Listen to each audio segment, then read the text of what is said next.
اسے مصلی بچھا دیا، انہوں نے نماز ادا کی، اس کے بعد وہ اپنی حد پر مہمان کی خاطرداری، پانی لے آئے اور جو کچھ وہ کر سکتی تھی اس نے کیا. ڈاکٹر کہتے ہیں میں نے دیکھا کہ جب میں نماز پڑھ رہا تھا، مصلی بچھا ہوا تھا، وہ ضعیف خاتون بھی پڑھ رہی تھی اور ان کے ساتھ ہی ایک چھوٹا سا بچہ بیٹھا ہوا تھا. ابھی ڈاکٹر تھے کہ اس کا چہرہ دیکھ کے لگا یہ بچہ صحیح نہیں ہے، بیمار ہے.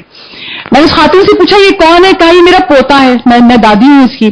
کہیں بچہ مجھے بیمار سا لگ رہا ہے. کہ ہاں یہ بچہ بہت بیمار ہے. میں نے اپنے علاقے کے ارد گرد کے ڈاکٹروں کو دکھایا، کوئی فائدہ نہیں ہوا. سب ڈاکٹر نے کہا کہ ایک ہی ڈاکٹر ہے پاکستان میں جو اس کا علاج کر سکتا ہے، اور میں نے کوشش کر کے اپوائنٹمنٹ لیا، مجھے 6 مہینے بعد کا اپوائنٹمنٹ ملا ہے. اور یہ میں آپ شہر کراچی میں جانتی تھی تو میں خود بیمار بچوں کی وہاں، تو مجھے معلوم ہے کبھی کبھی اپوائنٹمنٹ لیجیے 3 مہینے کے بعد ملتا ہے. پیشنٹس ہوتے ہیں نہیں آتا نمبر. تو اب کیا ہوا کہ اس نے کہا کہ 6 مہینے بعد کا نمبر ملا ہے اور میں جا کے لے جاؤں گی، اپنے پوتے کو دکھاؤں گی، مگر میں دعا کرتی ہوں خدا سے میرا بچہ اس وقت تک ٹھیک رہے. 6 مہینے کا ٹائم میں کیسے گزرے گا؟ اور وہی ڈاکٹر ہے جو اس کا علاج کر سکتا ہے. انہوں نے پوچھا اس ڈاکٹر کا نام کیا ہے؟ اب جو نام بتایا تو وہ ان کا ہی نام تھا. رونے لگی ڈاکٹر، کہتے میری آنکھوں سے آنسو گر رہے تھے. اس نے کہا کیوں رو رہے ہیں؟ کہا میں ہی وہ ڈاکٹر ہوں، تجھے پتا ہے تیری دعا میں تو نے کس کو پکارا تھا؟ تیری دعا کی طاقت سے وہ طوفان، خدا کی ہر شے کائنات کی خدا کا لشکر ہے. خدا نے جہاز کو روک دیا، میں اترا کے بائی روڈ جاؤں، وہ گاڑی آگے نہ بڑھ سکی. تو پریشان تھی نا، خدا کو پکار رہی تھی میرا بچہ سلامت رہے اس وقت تک جب تک کیسے وقت گزرے گا 6 مہینے کا. خدا نے ڈاکٹر کو تیرے دروازے پہ پہنچا دیا. یہ ہے خدا کی طاقت کہ وہ پروردگار عالم اتنا فضل کرنے والا ہے، اتنا ارحم الراحمین ہے. اسی لیے مولا دعا میں سکھا رہے ہیں کسی بھی حال میں اس رب ذوالجلال سے کبھی مایوس نہ ہونا جو ہر لمحہ اپنے بندوں پر نظر کرم رکھتا ہے. صلوات پڑھیے بابا سے.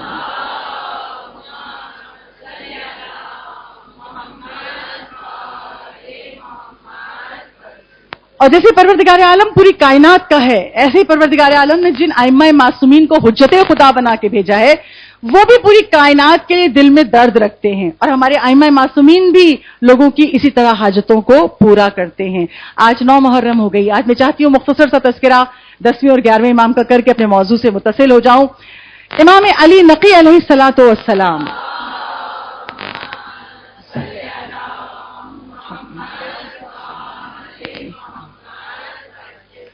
امام علی نقی سامرہ میں ہیں، اور مولا کے پڑوس میں گھر کے قریبی ایک شخص رہتا تھا جس کا کام تھا پتھروں پہ، نگینوں پہ نقش بنانا. آج بھی ہوتے ہیں، جویلرز کے پاس بیٹھے ہوتے ہیں.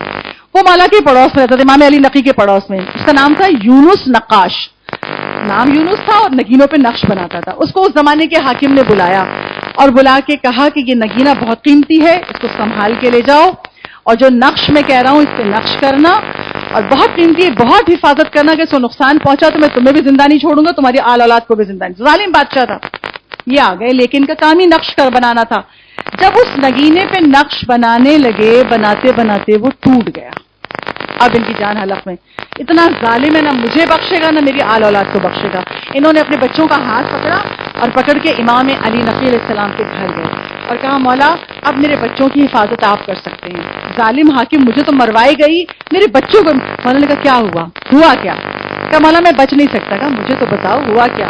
اب جب اسے مولا کے سامنے بیان کیا، مولا نے کہا کیوں پریشان ہوتے ہو؟ جب اس کا حاکم کی طرف سے کوئی نمائندہ تمہیں لینے آئے، بلانے آئے، گھر سے نکلتے وقت تم ایک بار میرا نام لے لینا، کہنا یا امام علی نقی، بس میرے نام کی آواز دینا، عرش کی طرف دیکھنا، میرا نام پکارنا اور تم چلے جانا، اللہ تمہاری مشکل کو دور کر دے گا.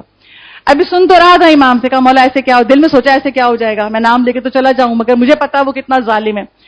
2-3 دن کے بعد حاکم کا نمائندہ آ گیا، دروازے پہ پہنچا اور کہا تمہیں حاکم نے بلایا. اب یہ یقین کہ اب تو میں گیا تو زندہ نہیں آؤں گا، لیکن مولا نے کہا تھا تو نکلتے نکلتے کہا یا امام علی نقی. بڑی عقیدت سے، بڑی محبت سے مولا کے نام کو پکارا اور چل دیا. اب جو بادشاہ کے دربار میں پہنچا، بادشاہ نے کہا میری 2 بیویاں ہیں اور دونوں میں آپس میں جھگڑا ہو گیا کہ وہ نقش مجھے چاہیے، وہ نگینہ مجھے چاہیے. ایسا کر اس نگینے کو توڑ کے 2 حصے کر دے اور نقش کر کے مجھے دے دے. آیا تو روتا ہوا کہتا ہے مولا میں آپ کا نام لے کے گیا تھا، ناممکن تھا میرا بچنا، پروردگار عالم نے آپ کے نام کے وسیلے سے مجھے اس مشکل سے نکال لیا. یا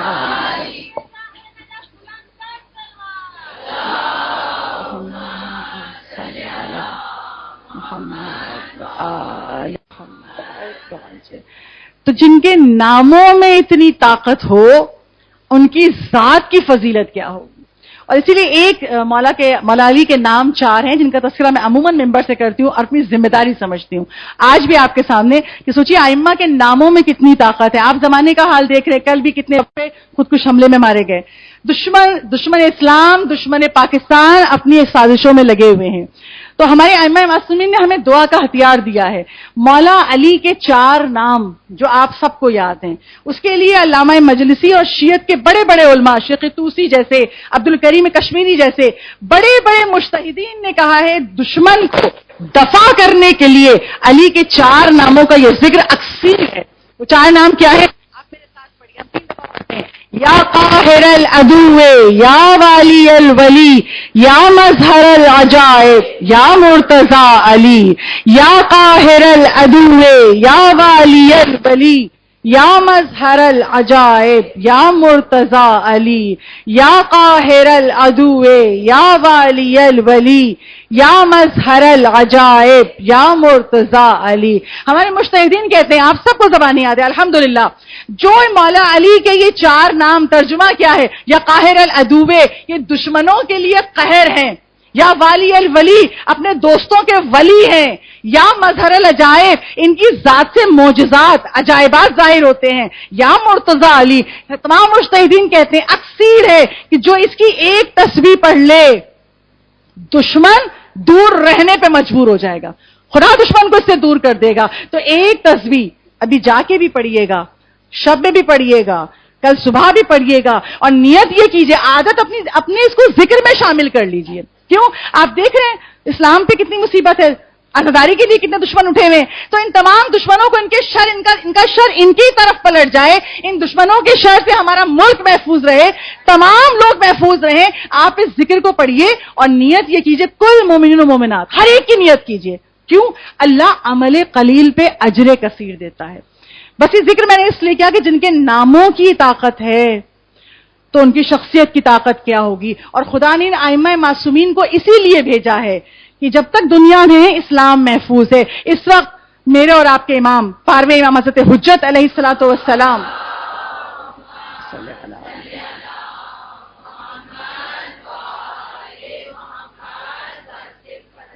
حضرت حجت بھی اس وقت پردہ غیبت میں بیٹھے ہوئے اس دین کی حفاظت کر رہے ہیں. یہ آج جو دین محفوظ ہے نا, یہ حضرت حجت کی. وہ مولا ہم سب کو اپنی دعاؤں میں یاد رکھتے. تو کبھی اسی لیے آل محمد کا چاہنے والا کبھی ڈرتا نہیں ہے. یہ پہلی صفت ہے, شیعان علی کی پہلی صفت ہے کہ کوئی ہمیں ڈرا نہیں سکتا. کیوں؟ یہ شیعت کی ابتدا کہاں سے ہوئی ہے؟ مولا کے چاہنے والوں نے ہمیشہ جب مولا کے خلاف لوگ, کربلا کی زمین, وہ شام غریباں, وہ لاشیں, جناب زینب کیا ڈری تھی؟ نہیں, کھڑی تھی, سب کو سنبھال رہی تھی. تو پہلا تحفہ جو حسین کی طرف سے حسینیوں کو ملتا ہے, حسینی کبھی ڈرا نہیں کرتے. اور ہمیں جب خدا نے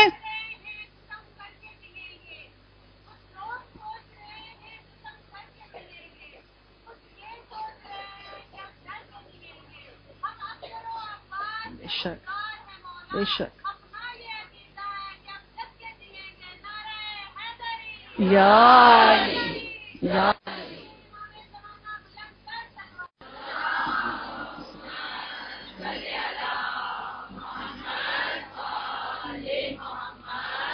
تو ہر زمانے کا امام اپنے زمانے میں دین کی حفاظت کرتے رہے. میں آج چاہتی ہوں تذکرہ مختصر سا امام حسن عسکری علیہ الصلوۃ والسلام کے حوالے سے.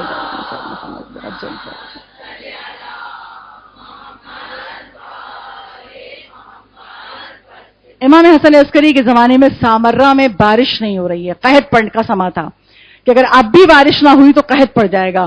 اور اس زمانے میں ہوا کیا کہ ایک عیسائی راہب آیا اور آ کے کہتا ہے میں بارش برسا دوں گا. سارے مسلمان حیران, یہ عیسائی یہ بارش برسا دے گا. وہ آیا صحرا میں دعا کے لیے ہاتھ اٹھاتا تھا, بادل آ جاتے تھے کہ اب برس پڑیں گے. اب مسلمانوں میں ہلچل مچ گئی, یہ کیا ہوا؟ یہ عیسائی ہے, اس کی دعا سے بارش برس جائے گی, بادل آ جاتے ہیں. اور وہ زمانہ کس کا ہے؟ جو ظالم ترین حاکم ہے, متوکل, یعنی وہ حاکم ہے جس کے لیے مولا علی کہہ کے گئے تھے یہ اکفر ہے. کافروں میں سب سے بڑا کافر یہ وہی ہے جس نے امام حسین کی قبر کو مٹانے کے لیے ہل چلوانا چاہا، جانور آگے نہیں پڑے۔ یہ وہی ہے جس نے امام حسین کی قبر کو مٹانے کے لیے دریا کا پانی کا رخ کرنا چاہا، پانی آگے نہیں بڑھا۔ اتنا ظالم۔ حسین کو تو شہید کر چکے، حسین کی قبر کے لیے بھی بغض ہے، اس قبر سے بھی خوف زدہ ہے کہ اس کو بھی مٹا دیں۔ اس کا زمانہ ہے۔ اب ہلچل مچ گئی کہ ایک عیسائی دعا کرے اور بارش برس جائے، اب کیا ہوگا؟ اب متوکل نے دربار میں سارے علماء کو بلایا، سب کہہ رہے ہیں ہم نہیں اس کا حال جانتے۔ کہا نہیں جانتے ہو تو ساری قوم عیسائی ہو جائے گی، اسلام ختم ہو جائے گا۔ جب کسی سے نہ بن پڑا، امام حسن عسکری کے پاس پیغام بھیجا کہ آپ اپنے نانا کی شریعت کو بچائیے، اپنے نانا کے اسلام کو بچائیے۔ اعلان تھا کہ ہم تخت پہ بیٹھ جائیں لیکن ہم دین کے وارث نہیں ہیں، ہم اسلام کے وارث نہیں ہیں۔ اب جیسے ہی امام تک پیغام پہنچے، امام نے کہا اچھا بلاؤ اس عیسائی راہب کو۔ وہ آیا صحرا میں، امام چلے، امام کا غلام ساتھ ہے۔ امام نے کہا اس عیسائی سے پوچھا کیا کرو گے تم؟ کہا میں دعا کروں گا، بارش ہو جائے گی۔ امام نے کہا اچھا اٹھاؤ دعا کے لیے ہاتھ اٹھائے۔ اب جیسے اس نے ہاتھ اٹھائے بادل گھر کے آنے لگے۔ امام نے اپنے غلام کو آواز دی دوڑ کے جاؤ اس کے سیدھے ہاتھ کی انگلی میں جو چیز دبی ہے نکال کے لے آؤ۔ غلام گیا، دونوں انگلیوں کے درمیان ایک باریک سی ہڈی دبی ہوئی تھی، وہ نکال کے لے آیا۔ اب وہ بادشاہ بھی موجود ہے۔ امام نے کہا یہ ایک ولی خدا کی قبر سے اس کو کہیں ہڈی مل گئی ہے اور یہ زیر آسمان لے آئے گا تو اس ولی کی برکت یہ ہے کہ بادل گھر کے آ جاتے ہیں۔ اب امام نے جب ہڈی نکلوا دی کہا اب دعا مانگ۔ اب وہ دعا اٹھا رہا ہے ہاتھ تو سورج نکلا ہوا ہے، بادل آ ہی نہیں رہے۔ امام نے کہا یہ صرف اس کی دعا کا کمال نہیں ہے، عیسائی راہب کا کمال نہیں ہے، یہ اس ولی خدا کی ہڈی کا کمال تھا جس کے سبب سے یہ۔ اب سارے مسلمان دیکھ رہے ہیں۔ امام نے مصلی بچھایا، امام حسن عسکری نے 2 رکعت نماز پڑھی اور نماز پڑھ کے دعا کے لیے ہاتھ بلند کیے۔ جیسے ہی امام دعا مانگ رہے بادل آنے لگے، لوگ چاہا کہ بھاگے بارش ہو۔ امام نے کہا رک جاؤ، یہ فلاں علاقے میں برسے گا۔ پھر امام دعا، ابھی امام کے دعا کے ہاتھ نہیں اٹھے، پھر دیکھا بادل آ رہے، لوگوں نے کہا مولا اب ہم جائیں کا نہیں، رکو یہ تمہارے علاقے میں نہیں برسے گا، فلاں علاقے میں برسے گا۔ امام اپنی قدرت طاقت بتا رہے ہیں، ہم علی اللہ کے نمائندے ہیں۔ پھر ایک اور بادل آیا بہت بڑا، کہا اب اپنے گھروں کو چلے جاؤ، یہ ایسا برسے گا کہ زمین سیراب ہو جائے گی۔ اور پھر وہ بادل ایسا برسا کہ سامرہ کی زمین سیراب ہو گئی۔ مولا نے نہ صرف یہ کہ اسلام کو مشکل سے نکالا، ورنہ سارے لوگ عیسائی ہونے کو تیار بیٹھے تھے، پھر مولا نے بتایا کہ حقیقتی حجت خدا کون ہے۔ امام نے مصلی بچھا کے نماز پڑھ کے دعا کر کے بارش برسا کے دکھایا۔ یہ ہم ہیں کہ جس کے وسیلے سے ابر کرم بستا ہے، یہ ہم ہیں جس کے وسیلے سے رزق ملتا ہے، یہ ہم ہیں کہ جن کے وسیلے سے کائنات بلاؤں سے بچی ہوئی ہے۔ صلوات پڑھیے۔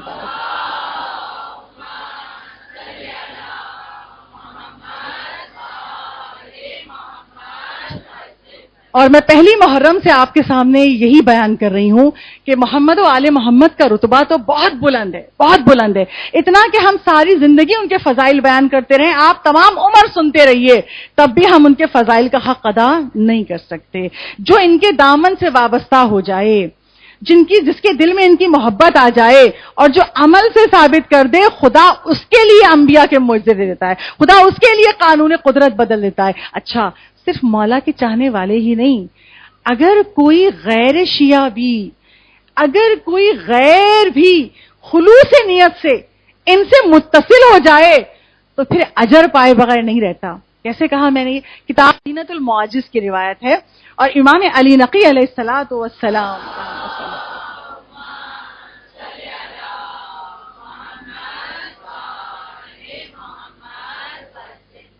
10ویں امام کی امامت کا زمانہ ہے۔ شہر اصفہان میں ایک شخص رہتا ہے جس کا نام تھا عبد الرحمن۔ اچھا وہ شخص پہلے شیعہ نہیں تھا، غیر شیعہ تھا، مگر کچھ عرصے کے بعد وہ شیعہ ہو گیا اور اس کے حالات بھی تبدیل ہو گئے۔ تو اصفہان کے لوگوں نے پوچھا تم شیعہ کیوں ہوئے؟ اس نے کہا میں شیعہ کیسے نہ ہوتا جب اپنی آنکھوں سے وقت کے امام کی امامت کو دیکھ لیا۔ کہا کب دیکھ لیا؟ کہا میں بہت غریب آدمی تھا، کچھ نہیں تھا میرے پاس، مفلس تھا، اور آپ پتہ ہے حاکم کون تھا؟ وہی متوکل، اسی کا زمانہ تھا۔ کہا میرے علاقے کے لوگوں نے مجھ سے کہا کہ ایک شکایت ہے جو ہمیں حاکم کے دربار تک پہنچانی ہے، اس کا نمائندہ ظلم کر رہا ہے۔ اب ہم میں تو اتنی طاقت نہیں ہے کہ دربار میں جا کے اس کے سامنے بولیں، اللہ نے تمہیں اظہار جرأت دی ہے، یہ بولنے بہت اچھا تھا، بہت اچھی طرح کلام کرتا تھا۔ کہا عبد الرحمن تم چلو اور چل کے ہم سب کی طرف سے حاکم کی خدمت میں شکایت ہماری پیش کرنا۔ کہا میں چلا گیا ان لوگوں کے ساتھ سامرہ، اور جب میں وہاں گیا تو متوکل کے دربار کے باہر کھڑا ہوا تھا، دیکھا لوگوں کا ہجوم ہے، اور ایک بارگی دربار کے اندر سے آواز لگائی گئی علی بن محمد کہاں ہیں، ان کو بلاؤ۔ تو میں نے اپنے پاس کھڑے ہوئے لوگوں سے پوچھا یہ علی بن محمد کون ہے؟ کہا یہ شیعوں کے 10ویں امام ہیں، ان کو بلایا جا رہا ہے. کہا کیوں بلا رہا ہے؟ یہ حاکم تو بہت ظالم ہے. کہا اس لیے بلا رہا ہے کہ انہیں قتل کرنا چاہتا ہے, یہ ان کو پسند نہیں کرتا. یہ شخص عبد الرحمان کہتا ہے میں نے دیکھا دور سے گھوڑے پہ سوار امام علی نقی آ رہے تھے. کہا میں نے پہلی مرتبہ ان کو دیکھا تھا, جیسے ہی میری نگاہ ان کے چہرے پہ پڑی ایسا نور تھا, ایسی کشش تھی, ایسی جاذبیت تھی کہ ایک بار میں نے اپنے دل میں ان کی محبت کو محسوس کیا, اور میں نے دل سے, بس ایک بار کی میرے دل سے دعا نکلی, منہ سے کچھ نہیں کہا, غور سے سنیے گا, منہ سے کچھ نہیں کہا, دل کے اندر سے پہلی مرتبہ دیکھا ہے مگر دل میں محبت آئی, بس دل سے خلوص سے دعا کی, بار الہ ان کو متوکل کے شر سے بچا لے, دل میں دعا کی. مولا کا گھوڑا وہاں سے آ رہا تھا. مولا چلتے چلتے جب اس شخص کے قریب آئے, اس کی طرف دیکھا, کہا تو نے دعا کی, خدا نے سن لی, اب میں تجھے دعا دیتا ہوں تجھے مال و اولاد کثیر عطا کرے. کہا میں کانپنے لگا, میں نے منہ سے تو کچھ کہا ہی نہیں, یہ ان تک پہنچا کیسے؟ کہا میں کانپ رہا تھا, لڑکھڑا کے گر گیا, لوگوں نے مجھے اٹھایا کیا؟ کہا نہیں مجھے چکر آ گیا تھا, میں پریشان تھا. یہ شیعوں کے امام دل کا حال بھی جانتے ہیں. بس ایک بار کی جب میں پلٹ کے آیا اپنے وطن تو ان کی دعا کی برکت سے, امام علی نقی کی دعا کی برکت سے, کہا میں مفلس تھا, کہا امیر ترین شخص ہو گیا, خدا نے مجھے مال اور اولاد میں کثرت عطا کی. تو جس کی امامت کا معجزہ میں نے اپنی آنکھوں سے دیکھ لیا تو پھر اس کے بعد کیسے ان پر ایمان نہ لاتا, کیسے شیعہ نہ ہوتا. صلوات پڑھیے بابا جی.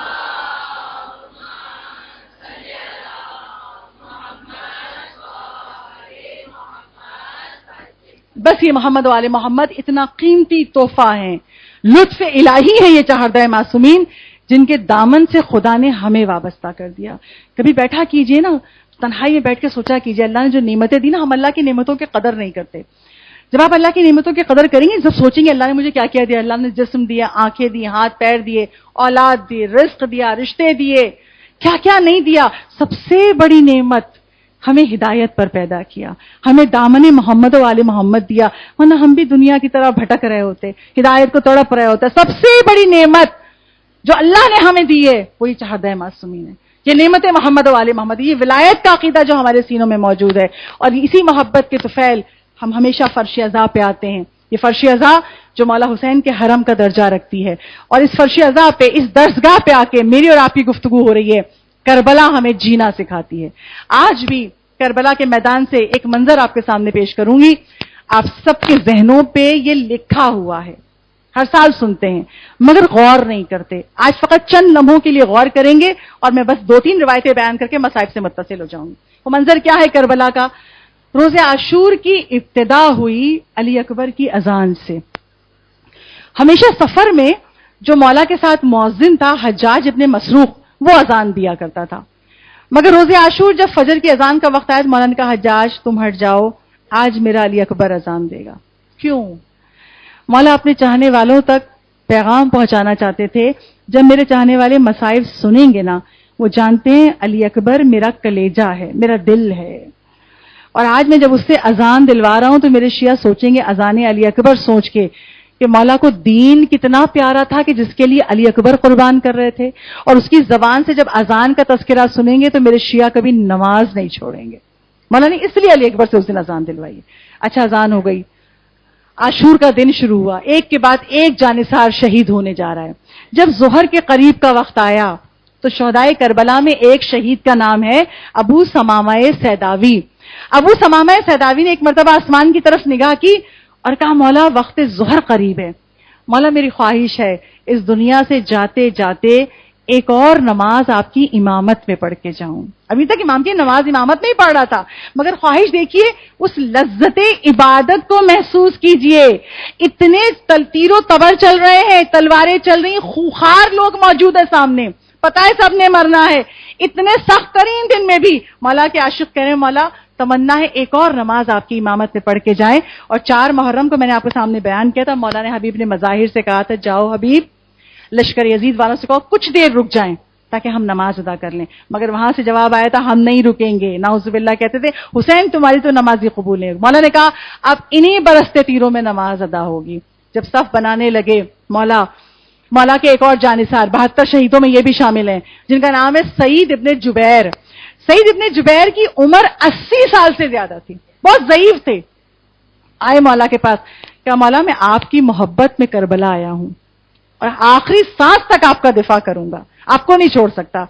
مگر مولا میں یہ سوچتا تھا کہ میں حسین کی محبت میں کربلا تو آ گیا، اتنا بوڑھا ہوں کہ تلوار اٹھا نہیں سکتا، اتنا بوڑھا ہوں کہ جنگ نہیں کر پاتا، تو مولا کی پہ جان کیسے قربان کروں گا، جہاد کیسے کروں گا؟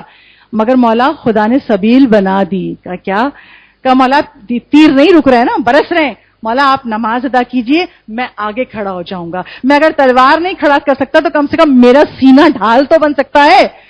آگے کھڑے ہو گئے، 80 سال سے زیادہ عمر تھی، آگے کھڑے ہو گئے. ادھر نماز ادا ہو رہی ہے، وہ ظالم تیر مسلسل برسا رہے ہیں، یہ اپنے سینے پہ آگے بڑھ بڑھ کے تیر لے رہے ہیں، مولا پہ تیر نہ لگے. ادھر تیروں سے سینہ چھلنی ہوا، ادھر مولا کی نماز ختم ہوئی، یہ گرے.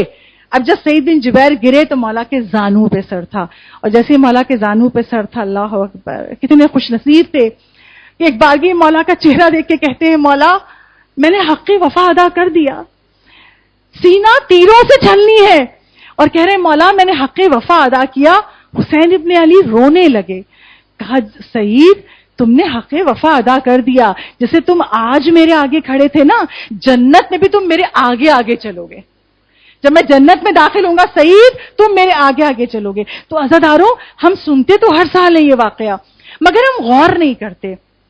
ہم دنیا میں ذرا سا پریشان ہو جائیں، خدا نہ خواستہ کسی کے گھر کا کوئی آئی سی یو میں ہے، بچے کی جاب نہیں ہے، اور کوئی مصیبت آ گئی، ایکسیڈنٹ ہو گیا، ہم ذرا پریشانیوں میں گھر جائیں، پھر ہمارا دعاؤں میں نمازوں میں دل کہاں لگتا ہے. اللہ ہمیں کیوں پریشان رکھے ہوئے، جو کچھ نہیں کرتے وہ خوش ہیں، انہیں کچھ نہیں ہوتا. یہ لذت نماز، یہ لذت عبادت ہمارے پاس کیوں نہیں ہے؟ ان کے پاس، مولا کے جانثاروں کے پاس، مولا کے عاشقوں کے پاس وہ لذت عبادت تھی کہ برستے تیروں میں بھی نماز ادا ہو رہی ہے. میرے اور آپ کے پاس کیوں نہیں ہے؟ اگر آپ جاننا چاہیں یہ لذت عبادت کیوں نہیں، پہلے تو سوال میرے چھوٹے چھوٹے بچے جو بیٹھے لکھ رہے ہوتے ہیں، یہ کہیں گے ہم نے لذت کا لفظ تو ہمیشہ کھانے کے ساتھ سنا ہے، بڑا لذت بھرا کھانا ہے، بڑا اچھا ہے. یہ عبادت کی لذت کیا ہوتی ہے؟ میں آپ کو بتاتی ہوں عبادت کی لذت کیا ہوتی ہے. آپ کے سامنے ایک چھوٹی سی روایت پڑھتی ہوں، کتاب تاریخ علماء کی روایت ہے، اور جناب مقدس اردبیلی جن کا تذکرہ میں نے بھی 2-3 دن پہلے آپ کے سامنے کیا تھا، بہت مقدس، اتنے نیک، اتنے پاک و پاکیزہ کہ اگر آدھی رات کو بھی مولا علی کے روضے کے پاس جا کے دروازے بند ہو چکے ہوتے تھے، خدام دروازے بند کر دیتے تھے، یہ جا کے کھڑے ہوتے تھے، یا علی کہتے تھے، دروازہ کھل جاتا تھا. اور دفن بھی مولا کے حرم میں ہے، یہ مولا علی کے حرم میں دفن ہوئے. مقدس اردبیلی ایک مرتبہ خواب دیکھتے ہیں. اچھا، اس خواب کو بیان کرنے سے پہلے میں آپ کے سامنے ایک حدیث رسول پیش کر دوں. رسول ختمی مرتبہ احمد مجتبی محمد مصطفیٰ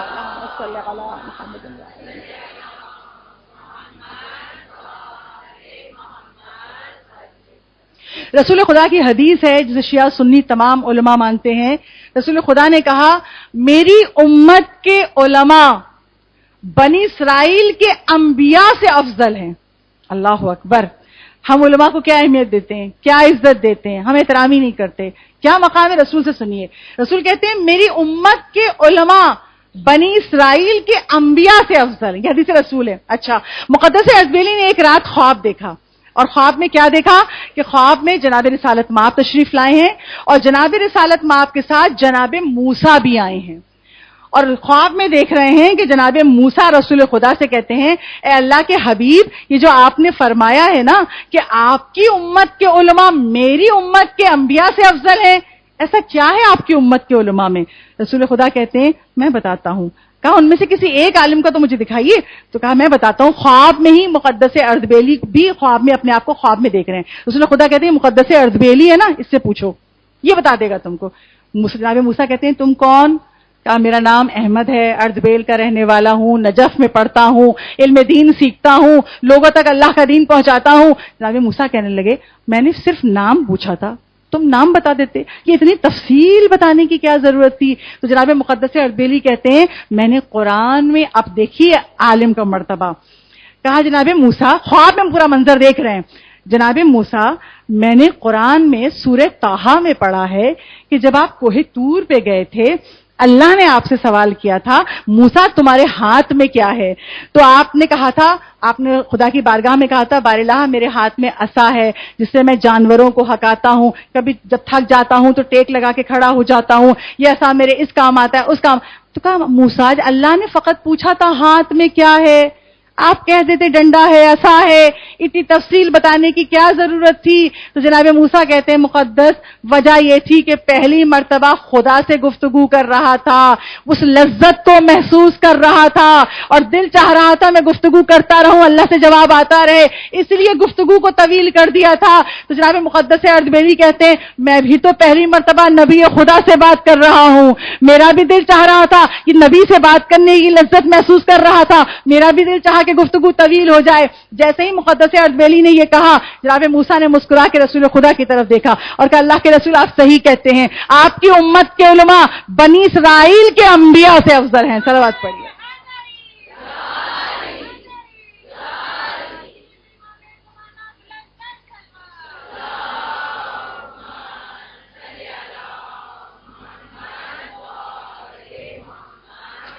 تو نماز کیا ہے؟ نماز اللہ سے گفتگو ہے۔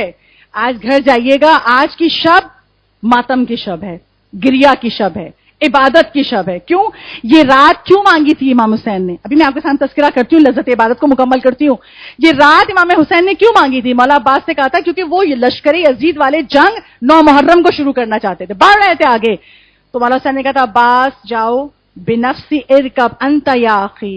یہ جملہ نا حضرت عباس کے روضے کے اوپر بینر پہ لکھ کے لگایا جاتا ہے عاشور 40 میں۔ کیوں لکھا ہوتا ہے؟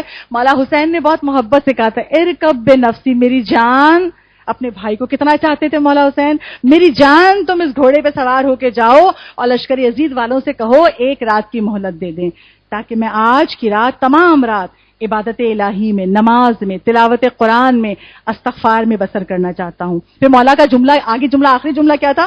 مولا کہتے ہیں خدا جانتا ہے مجھے نماز، تلاوت قرآن اور استغفار کتنا پسند ہے۔ یہ مولا حسین کا یہ ایک رات مانگی تھی عبادت کے لیے، تو آج کی رات گریا بھی کیجئے گا، ماتم بھی کیجئے گا، عبادت بھی کیجئے گا۔ حسین تیر و تبر میں گھرے ہوئے ہیں، 3 دن کے پیاسے ہیں، مولا کے اصحاب عبادت کر رہے ہیں۔ ہمارے پاس یہ لذت عبادت کیوں نہیں ہے؟ اس لیے کہ ہم نے عبادت کی اہمیت کو سمجھا ہی نہیں۔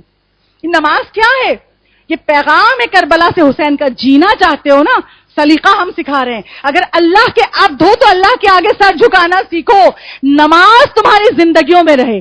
یہ لذت عبادت کیا ہے؟ یعنی ہم پوری نماز، آج آپ جب نماز پڑھیے گا، ماتم کیجئے گا، گریا کیجئے گا، اس پوری رات میں جاگنا ایسا ہے جو شب عاشور جاگتا ہے، مفاتی میں لکھا اس کا ثواب ہی جیسے وہ ملائکہ کے ساتھ عبادت کر رہا ہوں۔ آج کی شب جاگنے کا اتنا ثواب ہے۔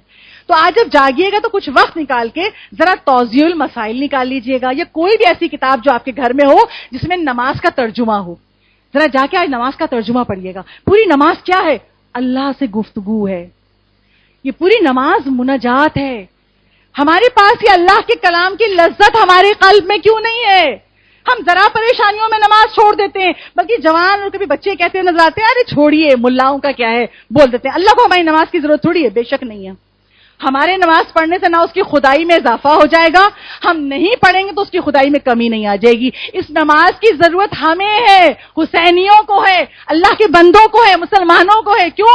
یہ نماز بتاتی ہے جب سجدے میں سر رکھتے ہیں نا خاک پہ، خاک، اور یہ بھی دیکھیے مستحبات میں کیا ہے کہ خاک کربلا پہ رکھو، سجدہ ہماری خاک کربلا کی ہوتی ہے۔ کیوں؟ جب خاک کربلا پہ سر رکھو تو حسین کے آخری سجدے کو یاد رکھنا۔ حسین کا سر کٹا ہے سجدے میں، علی کے سر پہ ضرب لگی ہے سجدے میں، تو علی کا چاہنے والا کبھی نماز نہیں بھول سکتا۔ نماز کی اہمیت بتائیے، یعنی جب تم نماز کی حالت میں ہو تو تم یہ حق بندگی ادا کر رہے ہو کہ اللہ میں تیرا رب ہوں، تیرے سامنے خاک پر جھکا ہوا ہوں، تو نے مجھے اسی مٹی سے پیدا کیا ہے، مر کے پھر مٹی ہو جاؤں گا۔ یہ عبدیت کا اظہار ہے، یہ بندگی کا اظہار ہے۔ لوگ کہتے ہیں نماز نہیں پڑھتے تو کیا ہوتا ہے، کیا مل جائے گا، لوگ ایسے ہی کہتے ہیں۔ نہیں، یاد رکھیے جو اب آپ سنتے ہیں نا کہ ہمارے مولا ایک ایک رات میں 1000 رکعت نماز پڑھتے تھے، ہم کہتے ہیں وہ مولا تھے، نہیں، وہ اس لیے پڑھتے تھے کہ میں اور آپ نعمتوں کی قدر نہیں کرتے، ان کی نگاہ میں خدا کی نعمتیں تھیں، تو وہ 1000 رکعت نماز پڑھ کے بھی کہتے تھے حق ادا نہیں ہوا۔ ہم جتنی نعمتوں کو جانتے ہیں، اصل میں نماز ہے کیا؟ خدا کی خدائی کا شکرانہ۔ معبود تو نے پیدا کیا، تو ہر لمحہ ہم کو دیکھتا ہے، ہر لمحہ ہماری فکر کرتا ہے، خدائے جو کچھ ہے ہمارے پاس تیرا دیا ہوا ہے، تو نے بھیجا ہے، مر کے تیرے ہی پاس آ کے جواب دینا ہے۔ اپنے خدا کو یاد رکھنے کا نام ہے نماز۔ اور آج جو لوگ کہتے ہیں نا کہ ہاں نماز کیا ہے، اگر نہیں پڑھتے تو کیا ہو جائے، مولا بخشوا دیں گے۔ آج میں آپ کے سامنے وہ روایت پڑھ رہی ہوں اور مصائب سے متصل ہو جاؤں گی، اب وقت نہیں ہے۔ وہ روایت پڑھ رہی ہوں میں آپ کے سامنے جو کسی راوی سے نہیں، ایک معصوم نے دوسرے معصوم سے کہی ہے. جناب رسالت مآب احمد مجتبیٰ محمد مصطفیٰ صلی اللہ علیہ وسلم.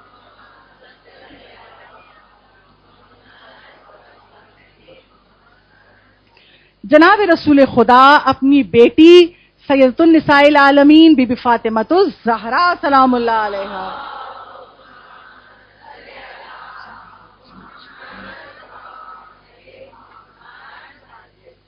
عزیزاروں، رسول ختمی مرتبہ رحمت للعالمین سیدۃ النساء العالمین سے کہہ رہے ہیں. ایک باپ اپنی بیٹی سے نہیں، آپ ان کے مرتبوں کو پہچانیں. ایک معصوم دوسرے معصوم سے کہہ رہے ہیں. بس وہ روایت آپ کو سنا دوں اور پھر مصائب کی منزل ہے.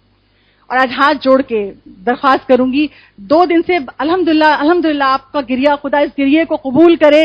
آپ فرش عزا سے اٹھ کے جائیں تو آپ کی ہر حاجت پوری ہو جائے. خدا آپ کے گھرانوں کو، آپ کی نسلوں کو آباد رکھے. مگر پتہ نہیں کیوں بحیثیت ذاکر جب آپ لوگ رو رہے ہوتے ہیں، کبھی کبھی منزل وہ ہوتی ہے کہ ہمیں ممبر سے اترنا پڑتا ہے. میں مصائب پورے نہیں پڑھ پا رہی 2 دن سے، میرا دل بہت بے چین. آج علی اکبر کے مصائب ہیں، میرا ساتھ دیجیے گا. آج علی اکبر کی شہادت پوری پڑھنی چاہتی ہوں، میرا ساتھ دیجیے گا. گریہ کریں گے مگر سن کے گریہ کریں گے. تو بس اس روایت کو بیان کر دوں. رسول خدا جناب فاطمہ زہرا سے کہتے ہیں، بیٹی میری امت کے جو لوگ، بہت غور سے سنیے گا، آخری روایت ہے، میری امت کے جو لوگ نماز کو اہمیت نہیں دیتے، نماز سے غفلت برتتے ہیں، خدا ان پر 15 عذاب نازل کرتا ہے. جناب زہرا کی آنکھوں سے آنسو بہنے لگے. ہم سنتے ہیں مجلسوں میں، پھر جاتے ہیں دنیا کے کاموں میں غرق ہیں، اللہ کے آگے سر جھکانے کا ٹائم نہیں ہے. اور جناب زہرا فقط سن رہی ہیں تو رونے لگی. کہا بابا وہ کیا 15 عذاب ہے؟ سنیے رسول کی حدیث. رسول کہتے ہیں کہ جو نماز کو اہمیت نہیں ہے، تو نماز پڑھ ہی نہیں رہا، یا اگر پڑھ رہا ہے تو کبھی پڑھی کبھی نہیں پڑھی، پڑھ بھی رہے ہیں تو فجر کی نماز قضا ہو رہی ہے، یعنی اہمیت نہیں ہے. پڑھ لیا نہیں پڑھا نہیں پڑھ نہیں. یہ وہ نماز ہے کہ جس کے لیے معصوم رسول خدا ہی کہتے ہیں کہ یہ نماز قبول ہو گئی تو باقی اعمال قبول ہوں گے، ورنہ کچھ قبول نہیں ہو، چاہے کتنی نیکیاں کر لو. رسول خدا کہتے ہیں بیٹی 15 عذاب ملیں گے جو نماز کو اہمیت نہیں دیتا، غفلت برتتا ہے. 6 عذاب دنیا میں، 3 عذاب روح نکلتے وقت، 3 عذاب قبر میں، اور 3 عذاب میدان قیامت میں. وہ کیا ہیں؟ جب جناب سیدہ نے پوچھا بابا وہ کیا ہیں، رسول خدا کہتے ہیں پہلا عذاب جو نماز سے غفلت برتتا ہے، خدا اس کی عمر سے برکت ختم کر دیتا ہے. اللہ نے عمر لکھی ہے مگر ہم نماز قضا کر کے اپنی عمر کے دشمن بنے ہوئے ہیں. کا پہلی چیز عمر سے، زندگی سے برکت چلی جاتی ہے. دوسرا عذاب رزق سے برکت چلی جاتی ہے. نماز گھر میں نہیں ہے، کما کے تھکے جا رہے ہیں، پورا نہیں پڑ رہا، یہ دے دے وہ دے دے فلاں کر دے. ارے فقط یہ نماز ادا کیجیے. میں نے کل بھی بتایا تھا اور بڑے یقین سے ممبر سے کہا تھا، میں نے علماء سے سنا، آزمائے، آپ آزما کے دیکھ لیجئے. جس کے گھر میں تنگی رزق ہے، فجر کی نماز کے بعد پڑھ کے تعقیبات پڑھیے. تعقیبات اگر کوئی پڑھنا نہیں جانتا، کوئی بہت بزرگ ہے نہیں آتا پڑھنا، کوئی خاتون کو فقط درود پڑھتی رہی جب تک کہ سورج کے طلوع نہیں ہو جاتا.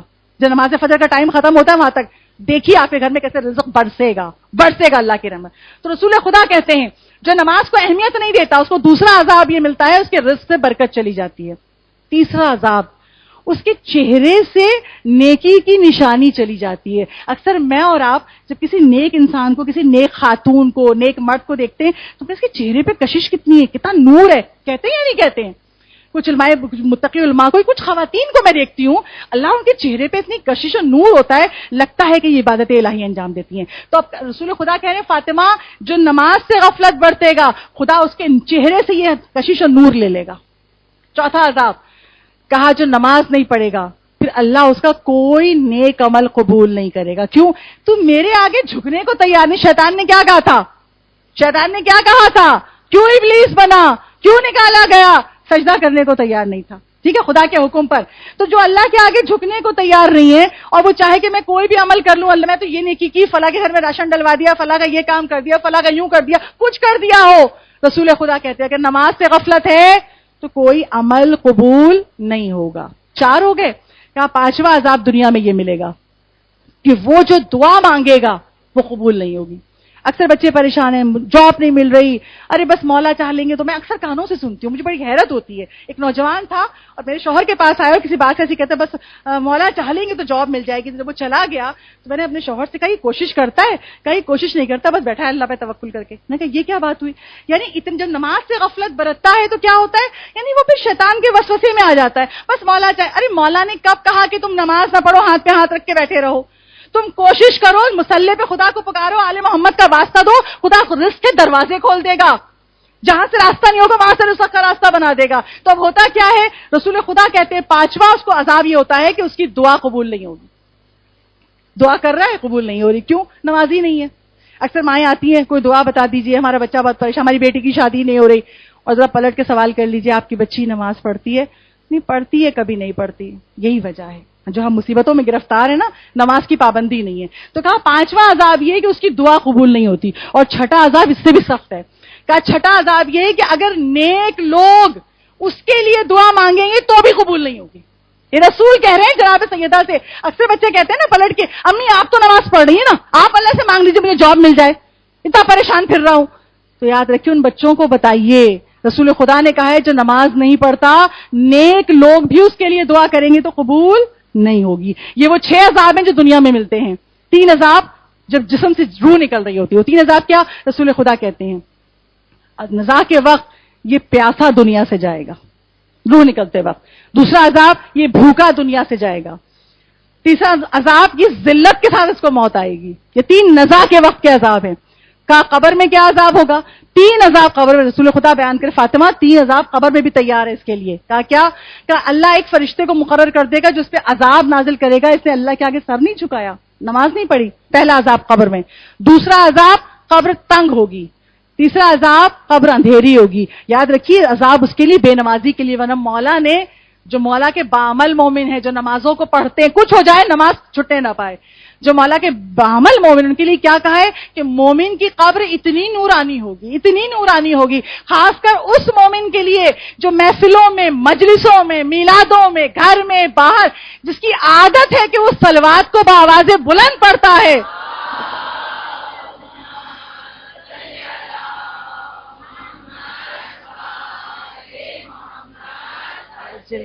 جو صلوات کو بآواز بلند پڑتا ہے، رسول کی حدیث ہے کہ قبر میں اتنا نور ہوگا، اتنا نور ہوگا کہ روشن ہوگی قبر۔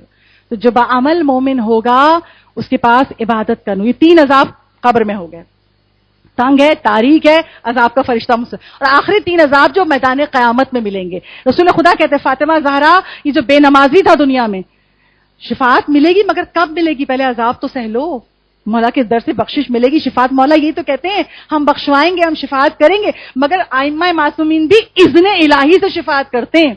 اور جب وہ سزا اپنی جو بھگت لے، جنت میں جائے گا ہر مومن، مگر کیا مجھ میں اور آپ میں اتنی طاقت ہے اتنا عذاب سہ سکیں؟ ہے اتنی طاقت؟ تو کہا کہ میدان قیامت کے 3 عذاب کیا ہے؟ کہا 3 عذاب یہ ہیں کہ اللہ ایک فرشتے کو مقرر کرے گا جو منہ کے بل سے میدان قیامت میں گھسیٹتا ہوا لائے گا، منہ کے بل۔ اور میدان قیامت میں دوسرا عذاب اللہ اس پر نظر رحمت نہیں کرے گا۔ تیسرا عذاب اس کا حساب بھی سختی سے لیا جائے گا، یعنی ایک ایک سانس کا حساب دے دیا، پھر اللہ حکم دے گا فرشتوں کو اب پھر ٹٹولو، کچھ رہ تو نہیں گیا، اتنی سختی سے حساب۔ تو جو نماز سے غافل، یاد رکھیے حسینی کبھی نماز سے غافل نہیں ہو سکتا۔ حسین نے برستے تیروں میں نماز پڑھی ہے ہمیں سکھانے کے لیے، ہمیں بتانے کے لیے۔ جب تمہارا مولا یہ کہہ رہا ہے یہ ایک رات مانگ رہا ہوں اس لیے کہ مجھے نماز سے محبت ہے، مجھے تلاوت قرآن سے محبت ہے، مجھے استغفار سے محبت ہے، تو آج یہ تینوں کام تھوڑا تھوڑا وقت نکال کے، بھلے آپ 2 سورے پڑھیں، بھلے آپ 2 صفحے پڑھیں، بھلے آپ 2 رکعت نماز پڑھ کے یا آپ 4 رکعت نماز پڑھ کے معصومین کو ہدیہ کیجیے، مفاتیح کھولیے، اعمال ہیں۔ اگر کوئی اتنے نہیں کر سکتا کم از کم 2 یا 4 رکعت نماز پڑھیے، بلکہ شہدائے کربلا کو ہدیہ کر دیجیے، ان کو تحفہ دیجیے، وہ ان کی بارگاہ سے آپ کو ملے گا، آپ کی حاجتیں پوری ہوں گی۔ یعنی آج کی شب میں ماتم کے ساتھ، گریہ کے ساتھ عبادت کو بھی شامل کیجئے گا، استغفار کو بھی شامل کیجئے گا، تلاوت قرآن کو بھی شامل کیجئے گا، اس لیے کہ مولا حسین نے کہا ہے یہ رات میں نے اسی لیے مانگی ہے۔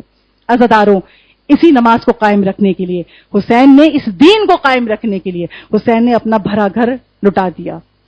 بس علی اکبر کی شہادت ہے۔ جب مولا علی اکبر روز عاشور طلوع ہوئی، سب سے پہلے مولا اکبر آگے بڑھے تھے، بابا مقتل میں جانے کی اجازت دیجیے۔ مولا حسین نے کہا تھا ہاں جاؤ، مگر جیسے ہی بڑھنا چاہتے ہیں فوراً اصحاب گھیر لیتے، مولا ایسا ہو نہیں سکتا، علی اکبر کا لاشا آئے اور ہم زندہ رہیں، نہیں مولا پہلے ہم جائیں گے۔ جب علی اکبر پڑھتے ہیں کوئی صحابی بڑھ جاتا ہے۔ جب سب اصحاب شہید ہو گئے، جب سب چاہنے والے چلے گئے، اب کوئی علی اکبر کو روکنے والا نہیں ہے۔ علی اکبر پھر کھڑے ہیں، بابا اب تو مقتل میں جانے کی اجازت دی۔ کہا بیٹا جاؤ، مگر جانے سے پہلے اپنی ماں سے، اپنی پھوپھی سے اجازت لے لینا۔ شہزادہ علی اکبر ماں کے خیمے میں آئے، دیکھا کہ ماں مصلی عبادت پہ ہے، ہمارا سلام علی اکبر کی مادر گرامی پر. بی بی لیلا آپ پہ ہمارا سلام ہو. پہنچے ماں کے پاس, دیکھا ماں مصلی عبادت پہ. کہا ماں ابھی تو نماز کا وقت نہیں ہوا. کہا بیٹا اس لیے مصلی عبادت پہ ہوں, تیرا لاشا آئے تو شکر خدا انجام دوں. علی اکبر آج قربانی کا دن ہے, اس لیے مصلی پر ہوں کہ تیرا لاشا آئے تو میں سجدہ شکر ادا کروں. نہ جانے ام لیلا کس طرح صبر سے آپ نے یہ جملہ کہا ہے. ماؤں کے کلیجے سن کے پھٹ جاتے ہیں. عزادارو, پھوپھی سے ماں سے اجازت مل گئی, بڑے خوش ہوئے, ماں نے اجازت دے دی. آئے پھوپھی کے پاس, پھوپھی کے پاس آ کے زانو پہ سر رکھ کے لیٹ گئے. جناب زینب کہتی ہیں علی اکبر کیا بات ہے بیٹا؟ کہا پھوپھی اماں ایک بات پوچھنے آیا ہوں. کہا پوچھو. کہا پھوپھی اماں آپ کا رتبہ بلند ہے یا میری ماں رتبہ بلند ہے یا میری دادی فاطمہ زہرا کا؟ جناب زینب کہتی ہیں بیٹا تیری دادی فاطمہ زہرا بہت بلند مرتبہ ہے, سید نساء العالمین ہے. کہاں میری ماں, کہاں میرا مقام؟ اب علی اکبر کہتے ہیں پھوپھی میں آپ کا بیٹا ہوں نا. ہاں میرے لال تم میرے بیٹے ہو. پھوپھی دادی کے بیٹے پہ اپنے بیٹے کو نشاور کر دیجئے, مجھے بابا پہ قربان ہونے کی اجازت دے دیجئے. جناب زینب رونے لگی. علی اکبر تو نے اس طرح اجازت مانگی ہے, اب میں تجھے منع نہیں کر سکتی.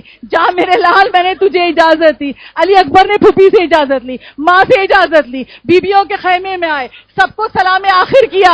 مگر بار بار جب بھی خیمے سے نکلنا چاہتے ہیں کوئی بیوی آ کے دامن پکڑ لیتی ہے, گلے, کبھی پھوپھیاں گلے سے لپٹ جاتی ہیں, کبھی ماں لپٹ جاتی ہے, کبھی بہنیں دامن پکڑ لیتی ہے.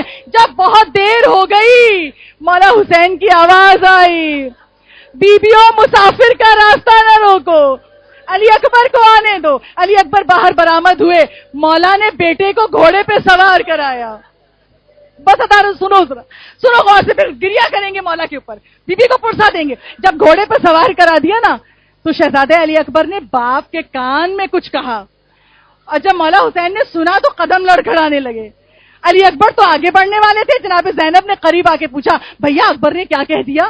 آیت اللہ زنجانی لکھتے ہیں اپنی کتاب میں, مولا حسین کہتے ہیں زینب علی اکبر کہہ رہے تھے بابا میرے بعد میری ماں جی نہیں سکے گی, میرے بعد میری ماں جی نہیں سکے گی, جب تک سانسوں میں سانسیں ہیں میری اماں کا خیال رکھیے گا. جب علی اکبر جانے لگے مولا حسین کہتے ہیں اکبر جب تک میں نظر آتا رہوں مڑ مڑ کے دیکھتے رہنا. علی اکبر آگے بڑھے, اب جب مڑ کے دیکھا تو ایک بار کی دیکھا بابا چلے آ رہے ہیں. جیسے گھوڑے کی رفتار تیز ہوتی ہے مولا کی رفتار تیز ہو جاتی ہے. علی اکبر سے نہ دیکھا گیا, اترے گھوڑے سے, کہا بابا ابھی تو رخصت کیا تھا, بابا پیچھے پیچھے کیوں آ رہے ہیں؟ مولا حسین کلیجہ تھام کے کہتے ہیں علی اکبر تیرا کوئی جوان بیٹا نہیں ہے, اگر کوئی تیرا تجھ جیسا بیٹا ہوتا تو تجھے پتا ہوتا یہ میں نہیں آ رہا, کلیجہ کھچا رہا ہے. علی اکبر کہتے ہیں بابا آپ بیٹھ جائیے, مجھے مقتل میں جانے دیجیے. کہا بیٹا جاؤ. علی اکبر گئے, بڑی بے جگری سے لڑے, بڑے بڑے لشکریوں کو واصل جہنم کیا, مگر جب ایک شقی نے قریب بڑھ کے نیزہ سینے پہ مارا, علی اکبر کے سینے پہ نیزہ مار کے کھینچنا چاہتا ہے, کھینچ رہا ہے, علی اکبر کے کلیجے سے جنگ ہو رہی ہے, نیزہ ٹوٹ گیا, پھل کلیجے میں ہے, علی اکبر سنبھال نہیں سکتے, صدا دی بابا ادرک لی. مولا نے آواز سنی, مولا دوڑے ہیں, ایسا لگتا تھا نظر نہیں آ رہا, ٹھوکرے کھا کے گر رہے تھے. یا علی یا علی یا علی کرتے ہوئے بیٹے کے لاشے پہ پہنچے, بیٹے کا سر اپنے زانوں پہ رکھا. ایک بار کی چند سانسیں باقی تھی, چاہتے تھے لاشا اٹھا کے ماں کے سامنے لے جائے. ایک بار کی کہا علی اکبر اپنے دونوں ہاتھ میری گردن میں ڈال دو, بیٹا تمہیں اٹھا نہیں سک رہا. بڑے لاشیں اٹھا لیے حسین نے, جوان کا لاشا نہیں اٹھ رہا. خدا کسی باپ کو, ضعیف باپ کو جوان کا لاشا نہ اٹھوائے. علی اکبر نے ایک ہاتھ مولا کی گردن پہ ڈالا, ایک ہاتھ سینے پہ. مولا حسین کہتے ہیں علی اکبر دونوں ہاتھ ڈالو. کہا بابا اگر ہاتھ ہٹاؤں گا آپ دیکھ نہیں سکیں گے. مولا حسین کہتے ہیں اکبر میں صابر ہوں, ہاتھ ہٹا لے. اب جو ہاتھ ہٹایا نیزے کا پھل کلیجے میں گڑا ہوا تھا، خون ابل رہا تھا. مولا حسین علی اکبر سے پوچھتے اکبر بہت درد ہو رہا ہے. کہا بابا بہت تکلیف ہے. مولا دو زانو بیٹھے، ایک ہاتھ سے پھل کو پکڑا، نجف کی طرف رخ کیا، یا علی مدد. ارے نیزے کا پھل نکلا، علی اکبر کا دم نکل گیا.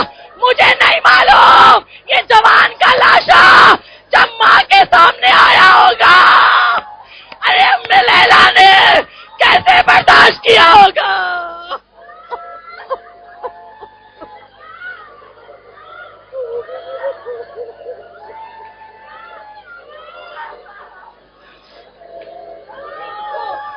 علم آ رہے اٹھیے تاکہ